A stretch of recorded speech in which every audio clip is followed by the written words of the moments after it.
A new normal. Words that we keep hearing in 2020. No doubt, most of us are adjusting to a new way of doing things. Many have replaced the daily commute with a day of remote work and numerous remote meetings. For others, it's just trying to get work done while playing teacher for the kids who are with us at the kitchen table. Hello everybody, I'm Scott Lane, and today I'm going to talk about a day in the life in the new normal, specifically how Citrix Workspace can define that new normal. Perhaps now is the best time for enterprises to adopt digital transformation, and that's to keep employees engaged, productive, and secure, all while leveraging multiple clouds and SaaS. Citrix delivers with Workspace, so let's dig in for a look. I'm going to show you how Citrix delivers experience, security, and choice as I demo my new day in the life. Workspace delivers to me an easy access experience. It's frictionless, doesn't require me to have a VPN, very easy to get access to what I need. Whether I'm using a traditional device like this Windows device, maybe it's corporate issued, or maybe it's a mobile device like an iPad or a smartphone, or perhaps something that's a BYO object, bring your own, like a MacBook in this case. It brings everything I need right here front and center.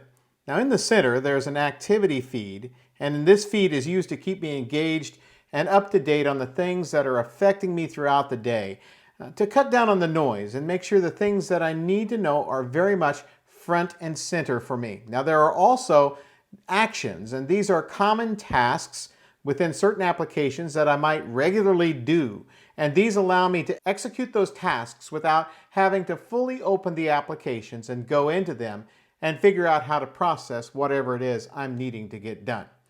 Of course, there are applications here, and we have, in addition to our traditional virtualized applications, which of course can come from on-premises or public cloud.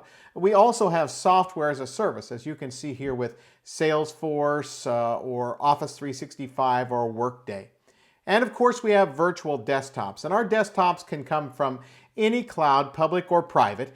They can be Linux or Windows or Microsoft Windows virtual desktops. And then finally here within the Workspace interface, I also have access to my files.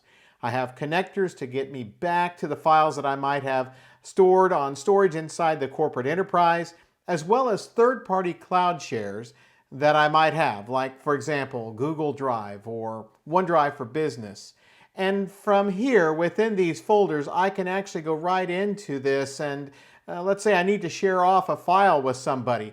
I can do it right here from within Workspace, and I can enforce some additional security measures like letting me know every time the files are accessed, or restricting the access level the user has, maybe putting a watermark on the file once they view it, and of course restricting the amount of time that they have access to it, and the number of times that they can actually download or view the file.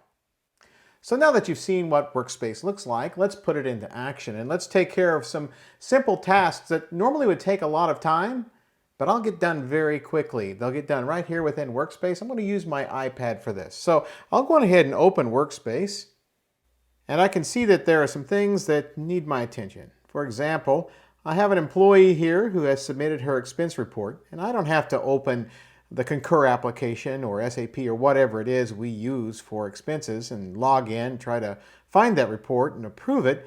I can just click on the Workspace feed. It brings up a brief review of the report here. I can see what she spent the money on, and I can approve it or send it back, and just like that save a lot of time. You'll also notice some other feeds in the activity feed. For example, an incident that was created within ServiceNow, something not working. We've all been there, and instead of having to go over here to the applications, go out, find the ITSM like ServiceNow, and then clicking on it, maybe even logging into it, digging through it, trying to find how to submit a ticket. It's very simple. Let me show you how we did that using micro app actions. Obviously, we have an out-of-the-box connector for ServiceNow, along with many other common applications in the enterprise. So to do that, all I have to do is choose the micro app action. What is the urgency on it? I'm just going to say medium. The impact, medium. The category, well, let's just say a network problem. and say something like internet service is slow. And then after that, I simply submit it, and it's all done and all wrapped up for me. Not something that I had to spend a lot of time doing. Now there is another activity feed which I feel is very pertinent. I mean, we all hope that we're going to be going back to the office, maybe sometime hopefully in the future, near future. And you'll notice here that there's a COVID-19 self-certification. I've already completed it for today, but I want to show you just how easy it is. Now this is an application, a micro app that we built ourselves. So you can build your own custom micro apps, and in this case, I just have to go in here and confirm I don't have a temperature, I haven't been diagnosed or been around someone diagnosed, didn't experience any symptoms, and haven't been traveling, and so I click agree and submit. Now that I've completed the questionnaire, the company has a record that I have certified that I am COVID-free. And when I get to the security desk to enter work for the day, all I have to do on my smartphone is hold up the phone. You can see the OK here, and I can get to work a lot quicker. This is a perfect example of using workspace intelligence and the micro app capabilities to streamline work. Now, speaking of streamlining work, one of the things that Workspace does, of course, you've seen that it organizes, guides, and automates work. You've seen it guide and automate some work for me here. Let's talk about organization and making it easier for me to get into the different applications that I have to work with. And for that, I'm going to switch over here to my Mac, and we're going to work on some SaaS applications. So where do we find our SaaS apps? Well, they're under the Applications tab. But as well, you can see them here on the front page of Workspace. I have some in the recently accessed area. So I'm going to go ahead and click on Salesforce in the recent access area. And by the way, hands off the keyboard here as I've launched this. I don't know my password at all. Salesforce is opening up and it's logging me in automatically, and I've not touched that keyboard at all. And there I am, fully now into Salesforce. And now, once I'm inside of Salesforce, you'll notice that I have in the application itself a watermark, much like we can do with hosted virtual applications. And of course, that's to deter me from taking a picture of it, say with my smartphone. Now you might be thinking, hey, is he using HDX here? Well, let me go over to Force Quit, and you'll see that Citrix Workspace and the browser are right here together, and you know that Citrix icon is right next to browser. So basically what we've done here is we have put a browser that we can control inside of Citrix Workspace, and that allows us to do a lot of additional security controls as well as pass through that single sign-on. Now if you'll notice here, if I go in here and I try to highlight a bunch of text and I attempt to copy it, well, clipboard operation, not going to happen. As well, you'll notice there's no menu bar here that has the address. Basically no address bar, nothing like that. I don't have the ability to cut, copy, and paste, to obviously download or any kind of stuff like that, or print. So that brings me to the browser. Now obviously you're seeing the browser that's included within Workspace. By including that browser, we have additional controls to help contain your information and keep it from getting leaked. But what about a browser that becomes an attack surface? Now, we see that so often nowadays with web-based email or social media. You click on a link that looks so tempting, and the next thing you know, you've ingested some malware on your device or you've been phished. And that puts so much at risk. So Citrix has another way of isolating suspicious web traffic, our secure browser service. Now I'm going to go on ahead and launch a secure browser directly here, and what is happening is the secure browser service is like a Citrix server in the cloud, a throwaway server if you will, and we're creating an HDX connection to that hosted service where we can do our browsing.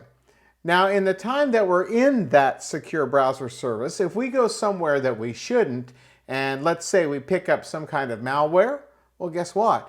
Nothing happened to my endpoint device. Nothing is compromised.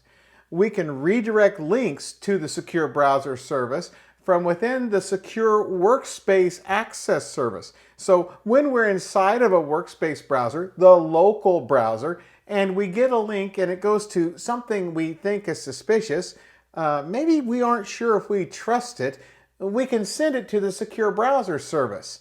Now, if we're working in Workspace and we click on a link that we don't trust at all, we can block that access altogether.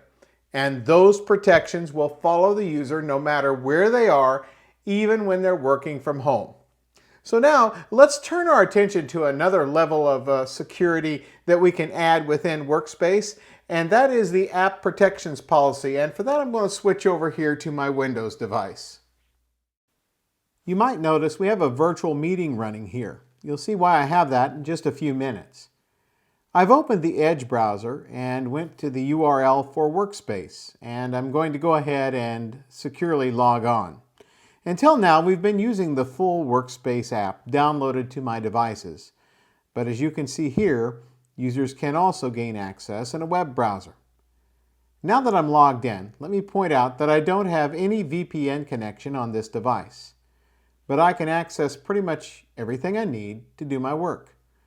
Now I'm going to launch a Windows Virtual Desktop. And as I launch the Virtual Desktop, keep in mind that even if I don't have the full Workspace client installed, I can still get access to my virtual resources, the apps and desktops that are coming out of Azure, GCP, AWS, or any location. Even accessing within the browser, there are a lot of security controls. For example, we can disable copy and paste printing, or we can put a watermark on the session. And if I go here and within the virtual desktop open up my Windows Explorer, you'll see that the local drives don't map through. That's by policy. Let's go back out to Workspace, and I'm also going to launch my corporate intranet page. That's an internal web app, but again, no VPN required for me to access it. Administrators can determine what internal resources I'm allowed to access when I'm connected externally. So the next thing I'm going to do is open up Software as a Service app, and this one will be Office 365. But I can't seem to get there. You'll notice here that access is restricted. The message says, company policy restricts access to this content. It needs additional protections, which are delivered in the full installation of Citrix Workspace. Now I've already installed Workspace on this device, but before I open it, I'm going to switch over here quickly to the output of the virtual meeting. What you're seeing now is somebody who's watching remotely, and so far, everything I've done, they are able to see over the virtual meeting. Keep in mind that my activities so far have been secure, including my authentication, but there are some apps, desktops, and resources that need more security and protection. And in order to provide this, I'm going to have to use the full Workspace client. Let me move over here so I can do that. And I'll go down here, bring up Workspace. And now that you can see that, oh wait, you can't see it. Well, that's on purpose. I'm going back over here. This is the real screen. This is what the person on the other end of the meeting is seeing. And this is what I'm seeing. For the person on the other side of the meeting, the sensitive resources are shown as a black screen. This is Application Protection Policies, which adds protection against keyloggers, screen scrapers, and things like that. Now that you're looking directly at my screen, as I am seeing it, remember the application that we couldn't get to before, the Office 365 app? I'm going to go on ahead and launch that now. And you can see that it's opening within the Workspace browser. And after the file opens, I can work with it in the full Workspace app. But if I go back to that virtual meeting, well, all that's there is just a black screen. So meeting bombs and stuff like that aren't happening. So what about keyloggers? Well, I have a simple keystroke logger here on my device, and I'm going to go on ahead and bring that full. And I'm also going to bring up a local application that's not part of Workspace, that application being Notepad. And I'm going to type in here, this is local. And you can see that it clearly picked up everything. But now let's say that I go up here into this application, delivered from Workspace, and if I type in Dr. Wayne Johnson Meyer. Well, very clearly that is scrambled. So if the bad guy had a keylogger here on my device, well, they got nothing but scrambled text, garbage on their end. And of course, if they were an uninvited guest to our virtual meeting, well, they would see nothing in here. And oh, by the way, if I were to just even try to snip a screenshot using something like a common snipping tool, you can see here that we cannot do that. So that's the application protections policy. You've seen it here with the SaaS and the web application. And by the way, these protections can also be applied to Citrix virtual apps and desktops. Now, of course, it wouldn't be Citrix if we didn't talk more about virtual apps, VDI, desktop as a service. We've been delivering virtual resources for decades. The landscape, though, it's changing. Today, while we still see some enterprises keeping virtual hosts on site, many are moving to public clouds. And with Citrix, you can do both. It's a hybrid approach that allows you to deliver from servers in your private data center or to leverage those public clouds. And here's what it looks like for the user. Within Workspace, they just see the resources they have access to. It doesn't matter where it's hosted. The user gains access seamlessly without additional challenges for authentication. Now, this year has seen additional partnership announcements with the likes of Google and Microsoft. Microsoft for their Windows Virtual Desktop. Now, recently, I showcased the performance of Windows Virtual Desktop over a weak internet connection on my Mac. And here's a look.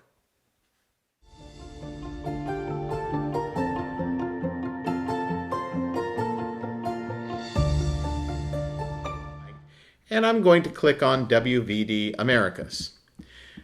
At this point, the Windows Virtual Desktop is up and running in Azure, and the connection is being made through Citrix HDX. And just like that, I'm inside of a virtual desktop coming from Azure, and as you can see here, I'm single sign-on in. So let's learn a little bit more about this virtual desktop that is launched for us. And if I go and type WinVer, you can see here that the version is Windows 10, and it is Windows 10 Enterprise for virtual desktops. That means it's a multi-user OS, meaning that more than one user can use this particular virtual instance that's running in Azure. And if we want to prove that we're in Azure, I can open a browser and I can just type in what's my IP, and I'll choose one that I know works really well here. If I go right here to this one and open it, you'll see here that it shows that indeed the ISP is Microsoft Corporation. This is coming out of San Antonio. Obviously, that's where this particular virtual desktop is hosted. So earlier, I pointed out that OneDrive was available within Workspace, so I could actually upload files into there or quick view files or share from there. What about my virtual desktop? Well, those same files are available right here inside of that virtual desktop. And as a matter of fact, if I want to go ahead and open one of those files, the full version of Office is there as well. So what about something very rich like Microsoft Teams, for example? I'm going to go ahead and minimize this, and I'll click on Microsoft Teams. And one of the things that is better together with Citrix and Microsoft is the rich experience that you get with Microsoft Teams. The two companies work together to create Teams optimization. And if I go to the About, you'll notice here it says optimized for Citrix HDX. And keep in mind that I'm actually doing this demo here on a Mac. So that optimization works across multiple platforms. What it basically means is that while Teams is running inside of the virtual desktop being hosted hundreds, maybe thousands of miles away from me, the actual media experience, the audio and video is being redirected to this endpoint device, in this case my Mac, so that it renders here locally that portion of the Teams experience, and I get a great experience. And speaking of experience, that's one of the things that Citrix HDX brings to the table. I'm actually going to bring this full screen now. And let's say that I want to look at a video, or maybe you have some sort of internal training video. And even though we are accessing a virtual desktop from many hundreds of miles away, I'll turn this down a little bit. PJ, my old friend, it is so good to see You you. can see here that I'm I'm getting a so great excited to talk experience about the new even things with and features moving that full Citrix are motion bringing here video on a inside daily of the basis virtual for our fans. desktop. And that's the And power of hopefully, Citrix one HDX, terrific just one of the many opportunity that things we which have both makes the our solution companies with this between new announcement. Citrix And and as you say, Microsoft this is sort of building better on, together. you know, Obviously, Citrix HDX delivers a great user experience. But there are many reasons to leverage Citrix virtual apps and desktop service to deliver from public clouds. Cost controls is one of the big reasons. Citrix offers autoscale, which allows you to have just the right number of virtual hosts available based on the time of day and demand for resources. It's a big cost saver. There's also image management with Citrix machine creation services and app layering.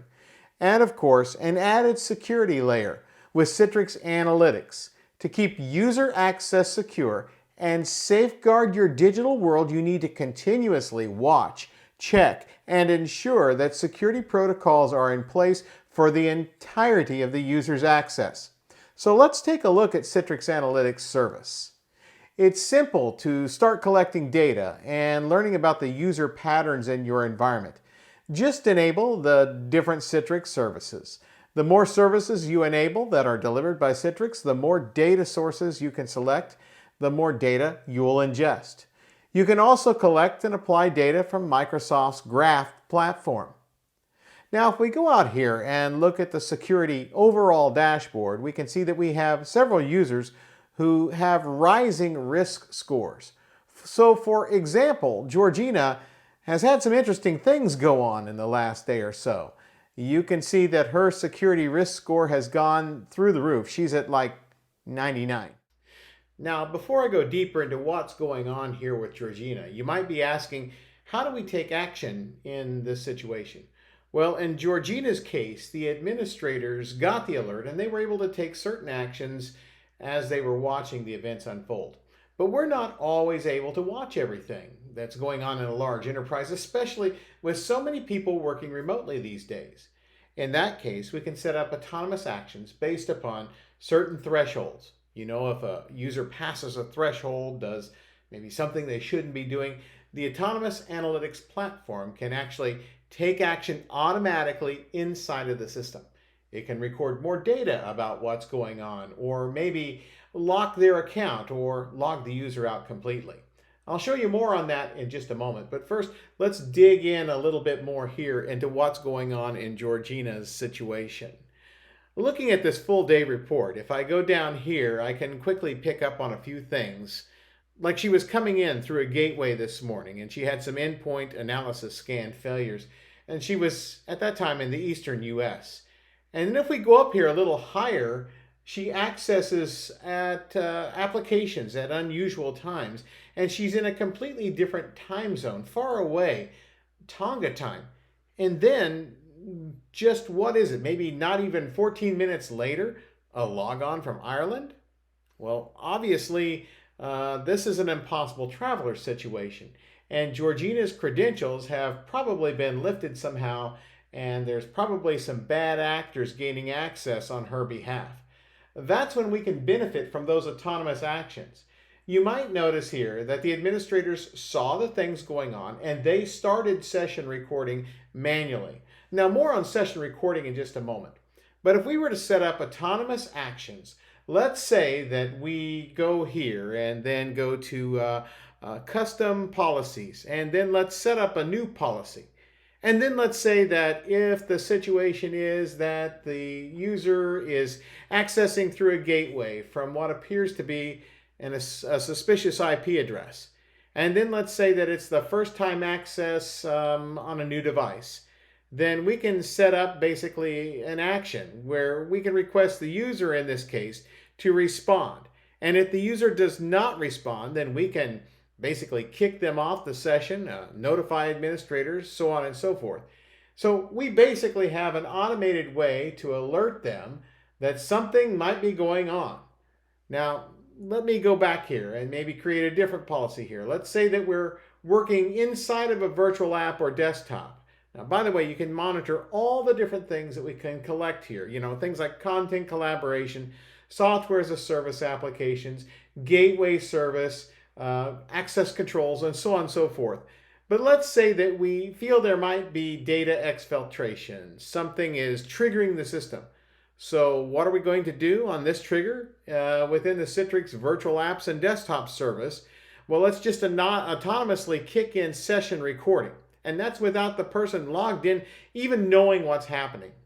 Now, if you haven't ever seen session recording before, I actually have some session recording files that were caught from a previous session that I was monitoring. And as you can see here, we basically pick up in a proprietary way that can only be viewed in a Citrix viewer, only when you have the administrative rights to view them. Now we can see exactly what is going on. We can actually go right through the entire session and even enter annotations, like for example, what might have been happening at a given time. So like right here, we can go ahead and add a bookmark or an annotation. So session recording automatically works with Citrix apps and desktops and can be triggered by Citrix Analytics.